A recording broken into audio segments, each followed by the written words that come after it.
I did not think we'd be saying this early in the season, but did the Seahawks win that game or did the Patriots just lose it? This is your Locked On Patriots postcast. You are Locked On Patriots postcast, part of Locked On Sports Boston, on the Locked On Podcast Network. Your team every day.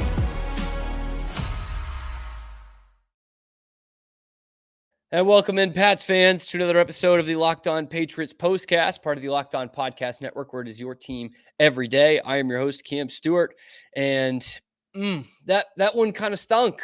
Seahawks win it 23-20 in overtime, and it did feel like the Patriots lost that one.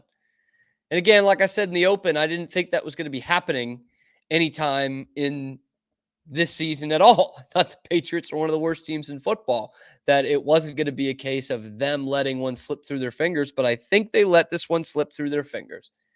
If we're being totally honest, they had shut out the Seahawks for most of the second half.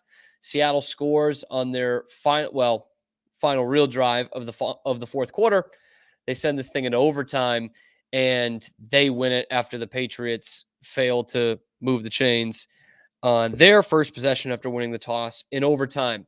And to me, it came down to the last few minutes of regulation. The Patriots had this one where they wanted it, especially at about the 4-minute mark, and it completely fell apart from there. We're going to talk about that more in depth in the play that changed this game later on in the show, but it's the blocked field goal from Sly. And it was one where the Patriots were driving. They just had a couple of great plays in a row. And I was texting my dad watching the game saying, I have been so impressed through 2 games at how this Patriots offense has operated in the fourth quarter.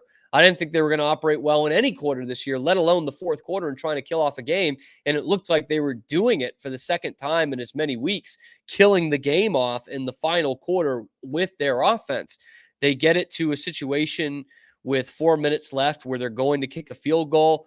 I mean, the way that drive was going, you really would have liked a touchdown to make it a 2-score game. Instead, they settle for a field goal, and they don't even get that. And that leads to a 3-point game, and all their timeouts were left, and they marched down the field. The Patriots actually lucky to just hold them to a field goal there. Looks like you get the momentum again in overtime, winning the coin toss, and instead it becomes a funeral march right down to the end there after the Patriots have to punt the ball away. Seattle, just foregone conclusion, gets down there and kicks the game-winning field goal to take this one. Patriots fall to 1-1. They got a short week. They play the Jets on Thursday. I believe that's at the Meadowlands, if I'm not mistaken. Thursday Night Football. Jets only winning slim, by the way, against Tennessee. This is not a Jets podcast, but they only take it by a touchdown over the Tennessee Titans, who are a bad football team. And that's the Patriots' next opponent. But yeah,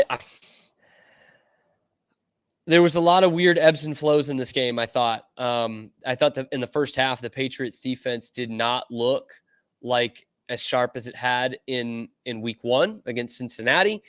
Geno Smith had more passing yards in the first half than Joe Burrow had all of last week.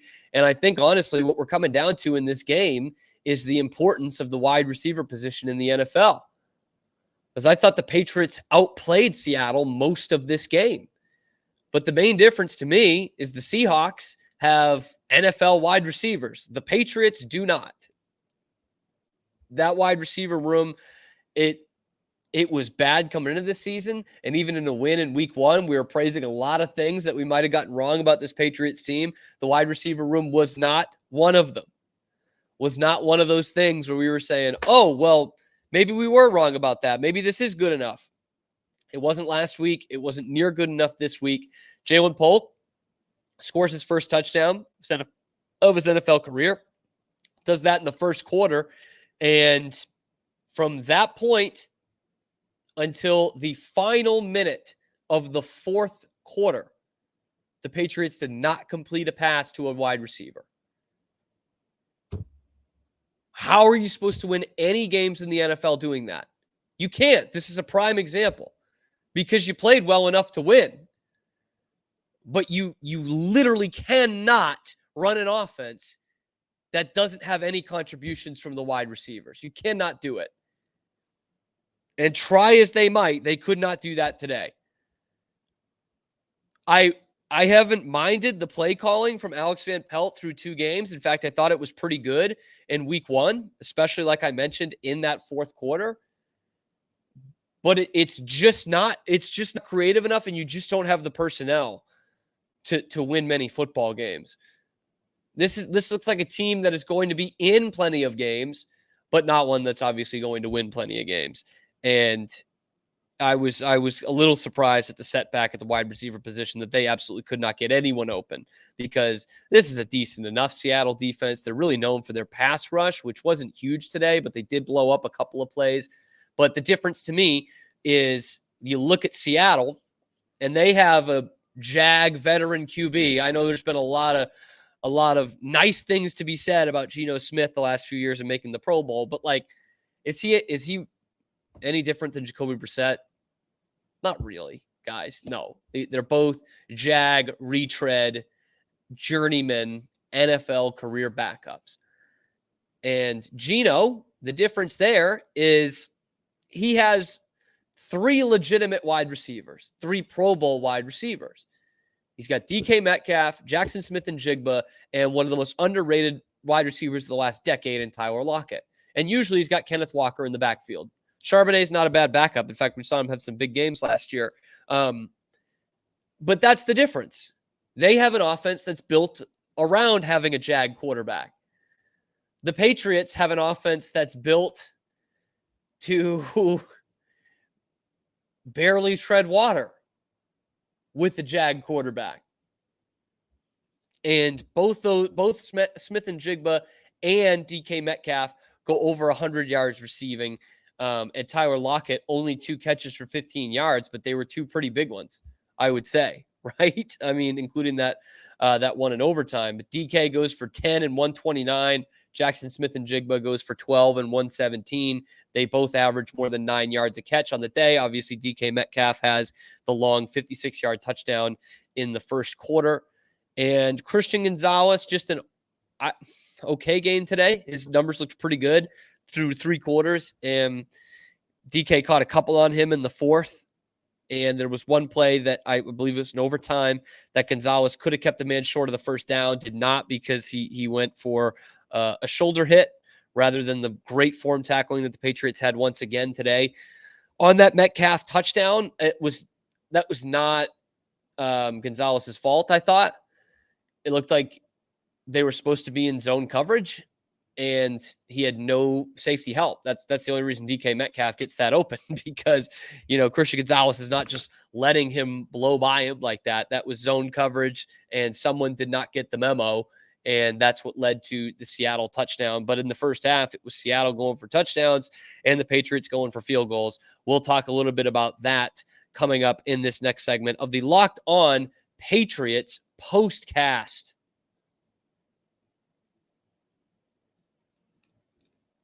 And this Patriots postcast is brought to you by our friends over at PrizePicks. It is the #1 daily fantasy sports app with over 5 million active users. I love it. I'm tuned into it every Sunday. I did have a Ramondre Stevenson touchdown. Put that in the bank. That was one of my big daily fantasy picks. You can now win up to 100 times your money on PrizePicks with as little as 4 correct picks. So if you're like me and you don't get a ton right, you can still win a ton of money. It's the only real money fantasy daily fantasy platform with an injury insurance policy too. I love that. So your lineup stays in play even if one of your players gets injured. So if one of your players leaves in the first half, doesn't return, PrizePicks, your picks are still live. Okay, I love that. They put their members first. So all their withdrawals are fast, safe, and secure. When my picks hit, I can get my money in as quick as 15 minutes. And it was about like 17 minutes earlier, which was awesome. So you want to download the PrizePicks app today. Use the code LOCKEDONNFL and get $50 off instantly when you play $5. That's code LOCKEDONNFL on PrizePicks to get $50 instantly when you play $5. You don't even need to win to receive that bonus. It's guaranteed. PrizePicks, Run your game. Patriots dropped this one in overtime, 23-20. Mike Debate of Locked On Patriots is going to have the full breakdown tomorrow. Okay, not as emotional as I am, which is coming up just a few minutes after kick. Mike is going to give you the measured, true breakdown of what went wrong for the Patriots in this one. I have said it's essentially a wide receivers game that they lose. They when it's going to be a game that comes down to wide receivers, they're never going to win it. They don't have a significantly better wide receiver room than any team in the National Football League. And they got away with it last week because their defense was great. The T. Higgins was not out there for Cincinnati as a second option. They took away Jamar Chase. They really put a ton of pressure on Burrow. And I was thinking in the middle of this game, how bad is the Bengals offense? Because through the first half, Seattle was getting what they wanted. And really it was in that third quarter that the tide turned. In fact, I had this play that I'm going to talk about in a minute as the turntables play of the one play we look back on and say that's where the game changed. Because in that third quarter, Seattle was driving. They were in field goal range. They were inside the Patriots' 25-yard line, and they got it to a 4th and 1. I think that's right. It was 4th and 1. They went for it with, I think it was, what was the time here? 10 minutes left in the third quarter. So first drive of the second half, Seattle's up 4. They're looking to keep the foot on the gas. Their win probability was at 65% on that play. And then the Patriots stuffed it, got the ball back. Then they went 3 and out. So it doesn't become a huge game changer. At that point, they were 0 for their last 5 on third down. They didn't capitalize on it. And that woke the Patriots defense up because they only gave up 6 more points till the end of the game. But it didn't do a lot for the Patriots offense. A couple drives later, they do score the touchdown. Ramondre Stevenson, excellent again today, I thought. And both guys in the running game. Antonio Gibson too. Ramondre goes for 21 carries and 81 yards. Antonio Gibson even better at 11 carries for 96 yards. Obviously a big chunk of that, almost half of that on that 45-yard run. But I thought you got a very productive day from your running backs once again, 185 yards on the ground, including 2 from JaMychal Hasty. How about that? But that's the way the Patriots are going to move the ball. And I'd be remiss if I told you guys I've not been surprised by that. I have been surprised by that. This offensive line has held up.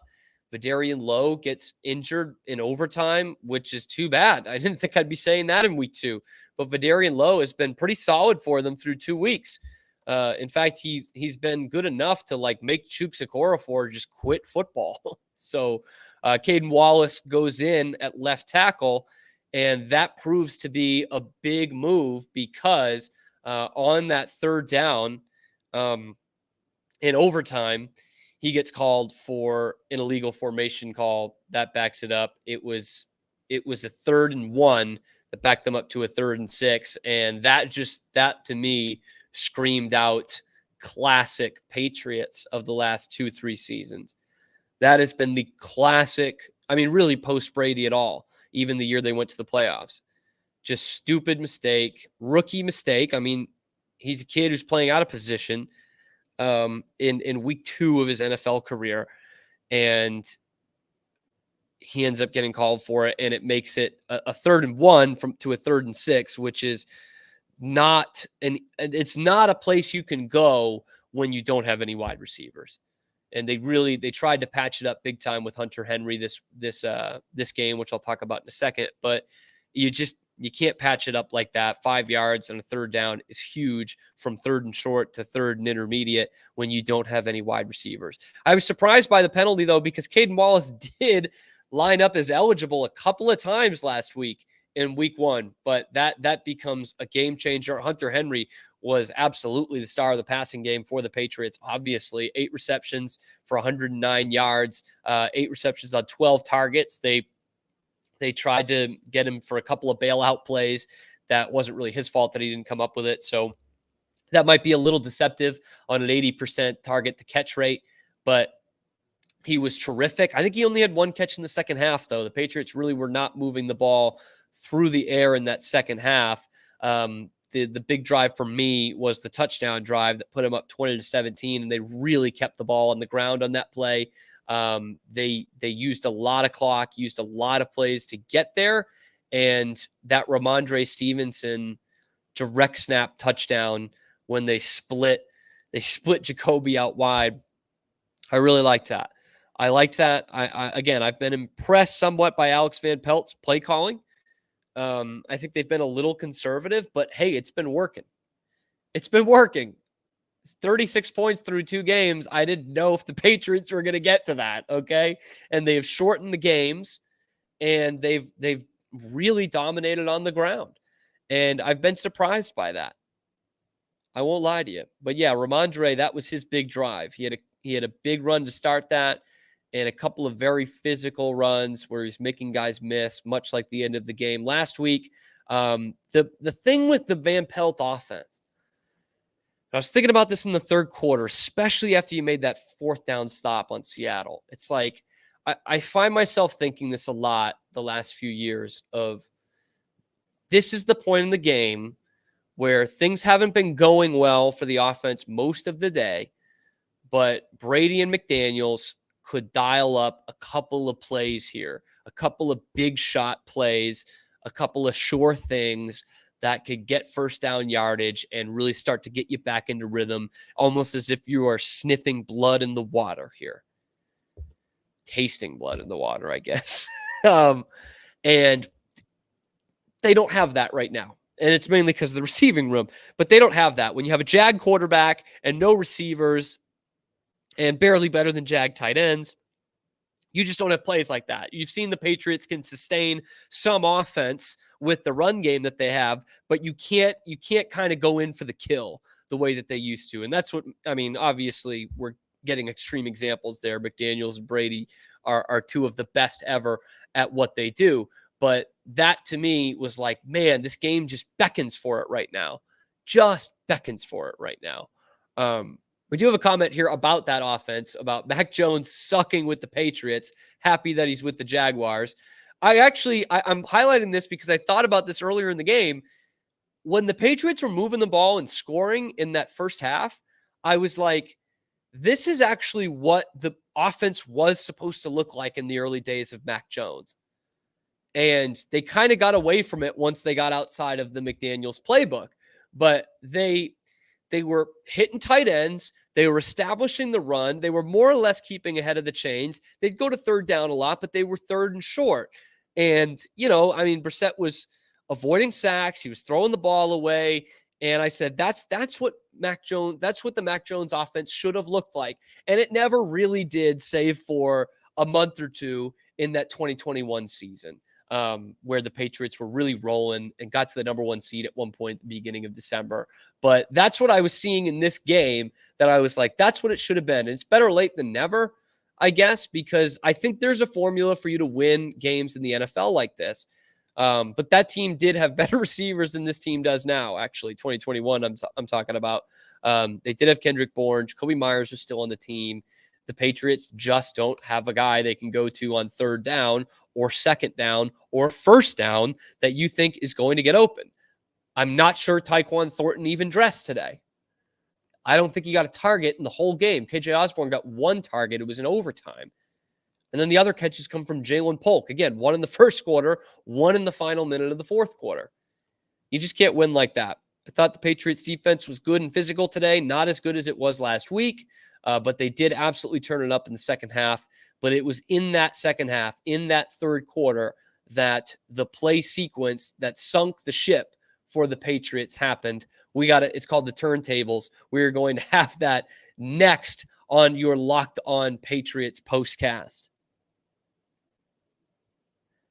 But this postcast is also brought to you by our friends at Gametime, the only place I go and buy tickets. So if you want to get out to Gillette this year, Gametime is the only place I can recommend you go out there and find your tickets for a couple of reasons. The first one being all-in pricing. That price you see on the app is the price you're going to pay. It's not like these other ticketing websites that double or triple the price with the fees afterwards. Gametime is not going to do that. Plus, you get a panoramic view from your seat before you hit purchase, so you can actually determine for yourself Is this a good seat? Oh, I want to be right down on the 50-yard line, first row. Oh, but I can't see past the sideline, the players on the sideline. You can actually figure that out before hitting purchase through the Gametime app. You also get the lowest price guarantee and the Gametime ticket coverage, which is covered the most flexible customer service policy in the ticketing industry. So take the guesswork out of buying tickets with Gametime. Download the Gametime app, create an account, use the code LOCKEDONNFL for $20 off your first purchase. Terms do apply. Again, create an account, redeem the code LOCKEDONNFL for $20 off. Download Gametime today. What time is it? Gametime. Final segment, rounding things out here on the Locked On Patriots postcast. And once again, I recommend definitely listening into Locked On Patriots podcast with Mike Debate to get more of a statistical, analytical, measured breakdown of this whole thing. I'm coming on right after the game to get emotional with you guys. But the turntables is what we call this segment, and it is where the table turned within the game. Last week, it was where the Patriots won the game. This week, it's more or less where the Patriots lost the game. And I am looking at that third quarter with the blocked field goal. Now, I was so impressed with the Patriots special teams in week one. It's something that has not been good for this franchise the last few years after being so good for so long under Bill Belichick. They really lost their way there the last few years. And game two, it's something of a game-losing play on special teams. So let's go back to this third quarter drive. The Patriots are starting to find their rhythm defensively. They forced a couple of 3-and-outs after the fourth down stop. The Patriots offense had really become stagnant at that point. They were in an 0-for-5 stretch on third down. And then they start going. And really what it is it's a handoff to Antonio Gibson. He slips in the backfield and he loses a couple yards. And it's like, oh God, here we go. 2nd and 12. Then they pitch it to Antonio Gibson. And there's a Seahawk right there. He's fought off his block, and he is going to knock Antonio Gibson back for a loss of 4. Maybe not this year. Gibson somehow gets out of it, runs 45 yards, gets it to the Seattle 25, and I wrote in my notes, that may be the play. It was not. It was not, because you're thinking, okay, the Patriots at worst are going to get a field goal here and make it a 6-point game, so one possession, but you make them go and score a touchdown, which would have been huge. Instead, on like 3rd and 6, Jacoby Brissett takes a sack, which backs it up to, I think it was the 31-yard line for your rookie kicker to come out and now try a pretty tough or a significantly tougher kick. Instead of making that field goal, making it a 6-point game, it gets blocked. You give Seattle a lifeline. Instead of having to make them go and score a touchdown, you instead make it a field goal game with 4 minutes left. They've got all their timeouts. And to be quite frank, you're lucky that they didn't go down and score a touchdown. They got it inside, I think, the red zone. I think they got it just inside the red zone. It looks like they were going to go for it on 4th and 1. They tried hard counting it twice. And Jonathan Vilma, for some reason, was like, yeah, I don't get it. They really should be going for this here. I'm like, really? I get it. People think like, oh, they're on the road, go for the win. But like, I don't know, man. Coaching a second NFL game, I don't think you can afford to not take the points there and send this thing into overtime when you are the better team. I know you're on the road, but you are a better team than the Patriots. And that's where it starts. It starts with that missed field goal. That becomes the play that kind of derails the Patriots' chances of winning this game. And that was too bad. I mean, they had another chance afterwards. And I thought the clock management was terrible from New England in this game at the end of both halves. Because in the first half, they got the ball with, I think, just under 2 minutes left. And they basically take a whole minute for one snap. They run a play and they let the clock run down for like 20, 25 seconds to under a minute. And then they go empty and they're throwing. Incomplete pass, 3rd down, 55 seconds left, incomplete pass.